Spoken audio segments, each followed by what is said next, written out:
मराठा आरक्षण आंदोलन के चर्चित नेता मनोज जरांगे पाटिल का आंदोलन एक बार फिर जोर पकड़ने लगा है। जरांगे पाटिल ओबीसी कोटे में मराठों को आरक्षण दिलाने की मांग पर अनशन पर बैठे हैं।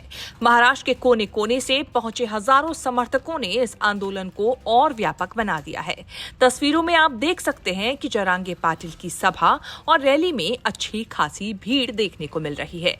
जरांगे पाटिल ने ऐलान किया कि वह मुंबई से हटेंगे नहीं, चाहे उन्हें गोलियां ही क्यों न झेलनी पड़े।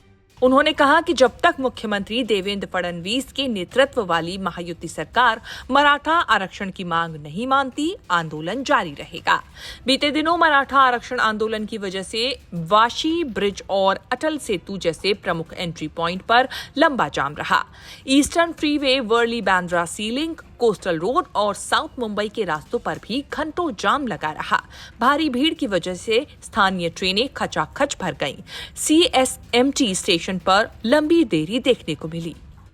इस वक्त हम मुंबई के छत्रपति शिवाजी महाराज टर्मिनस के बाहर हैं और आता है, लेकिन इस वक्त मराठा प्रोटेस्ट जिस तरीके से हो रहे हैं उसकी वजह से ये पूरा इलाका कॉर्डन ऑफ कर दिया गया है, बैरिकेडिंग कर दी गई है। इस तरह से बैरिकेडिंग की गई है ताकि इस इलाके में कोई आए नहीं। देखिए, पूरी आवाजाही यहाँ पर बंद है और यहाँ पर आप देख लीजिए जो आजाद मैदान है इसके ठीक बाहर कई सारे ट्रक्स यहाँ पर खड़े हैं, कई सारे प्रोटेस्टर्स यहाँ पर खड़े हैं। हर रोज ये परमिशन मांगते हैं, सरकार इन्हें परमिशन देती है और ये प्रोटेस्ट दिन ब दिन एक एक दिन आगे बढ़ता जा रहा है।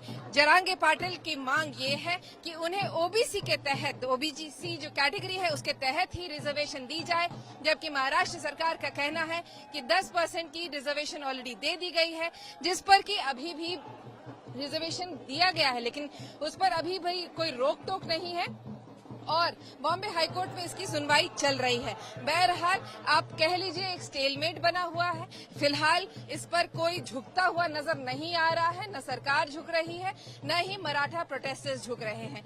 आखिर ये कितने दिन चलेगा, ये एक सवाल है जो हर मुंबईकर इस वक्त सरकार से जानना चाहता है। विपक्ष के नेता उद्धव ठाकरे ने सरकार पर हमला बोला। उन्होंने सवाल उठाया कि चुनाव से पहले जो वादे और शपथें छत्रपति शिवाजी महाराज के नाम पर ली गई थी, उन्हें क्यों पूरा नहीं किया गया।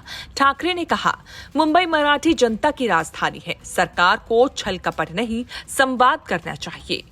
उद्धव के आरोपों पर सीएम फडणवीस और एकनाथ शिंदे ने जवाब दिया। फडणवीस ने कहा कि सरकार मराठा समाज को संवैधानिक दायरे में वैध आरक्षण देने के लिए प्रतिबद्ध है और पहले से ही 10% आरक्षण लागू है। उन्होंने उद्धव से पूछा कि बताएं, अपने मुख्यमंत्री कार्यकाल में उन्होंने मराठा समाज के लिए कौन सा ठोस कदम उठाया।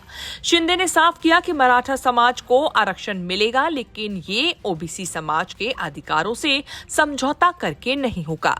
उन्होंने न्यायपूर्ण समाधान की बात कही। ब्यूरो रिपोर्ट, न्यूज़ तक।